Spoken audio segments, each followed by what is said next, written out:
आ मिस्त्री देखो साडा मकान पा के गया सी ते हुण छत दे उत्तों ना पानी बिजली वाले पैपां नाल कड्ढण लगे होए आ क्योंकि इहदा जिहड़ा लाया होया परनाला वो भी दिखाउने आ देखो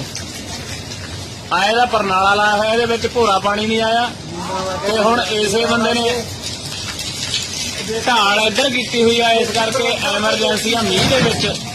सानू आ काम करना पिया। ਇਹੋ ਜਿਹੇ ਨਲਾਇਕ ਮਿਸਤਰੀਆਂ ਤੋਂ ਬਚ ਕੇ ਰਹੋ। ਦੇਸੀ ਪਲੰਬਰ ਦਾ ਦੇਸੀ ਨੁਕਤੇ ਆਏ ਮੈਨੂੰ ਕਹਿੰਦਾ ਅੱਜ ਦੀ ਦਿਹਾੜੀ ਦੇ ਦੀ ਇਹਨੂੰ ਦਿਹਾੜੀ ਥੱਲੇ ਉਤਰੇ ਤੇ ਦਵਾਂਗੇ